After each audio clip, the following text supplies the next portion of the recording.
এখন লাইন দিয়ে গম বোনা হচ্ছে, কত সুন্দর লাগছে। লাইন দিয়ে গম বুনন পদ্ধতি, তো সেই পদ্ধতিটাকে আপনাদের কাছে শেয়ার করছি। মেশিন দিয়েই করা হয়েছে, লাইন দিয়ে গম বুনন হয়েছে। দেখুন কত সুন্দর লাগছে। এক একটা লাইন এক এক ধরনের, এক একটা লাইন এটার কালার আলাদা, আবার এই মাটিটার কালার আর আলাদা। মানে ট্র্যাক্টরের চাষ করার উপর ডিপেন্ড করে হয়েছে এটা।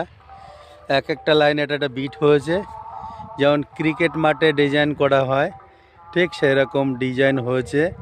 তো সব দিক থেকে দেখে কেমন ভালো লাগছে, আপনাদের কেমন লাগছে নিশ্চয়ই জানাবেন। আমার তো খুবই ভালো লাগছে, তো আপনাদের কেমন লাগছে নিশ্চয়ই জানাবেন। এই লাইন দিয়ে গম বুনন পদ্ধতি আপনাদের কাছে কেমন লাগছে নিশ্চয়ই জানাবেন। আমার তো খুবই ভালো লাগছে।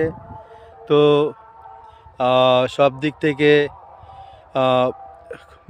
মেঘলা ওয়েদার, সঙ্গে কুয়াশা, চারিদিকে দেখছেন কুয়াশা আর মেঘলা ওয়েদার। তো লাইন দিয়ে বুনন পদ্ধতি গম দেখে গম খেতে গম গাছ হয়ে গেছে, আর যখন আরও বড় হবে আরও দেখাবো, আপনাদের কাছে শেয়ার করব।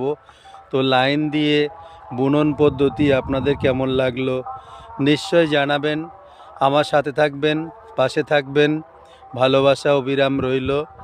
লাইন দিয়ে মেশিন দিয়ে বুনন পদ্ধতিতে আপনাদের কেমন লাগলো, আর এটা দেখেন হাত দিয়ে বোনা, এটা কেমন লাগছে। আর পাশে এই লাইন দিয়ে বুনন পদ্ধতি মেশিন দিয়ে এটা কেমন লাগছে নিশ্চয়ই আপনারা আমার কমেন্ট বক্সে জানাবেন। অপেক্ষায় রইলাম, ভালোবাসা অবিরাম রইল। সাথে থাকবেন, পাশে থাকবেন সব সময়।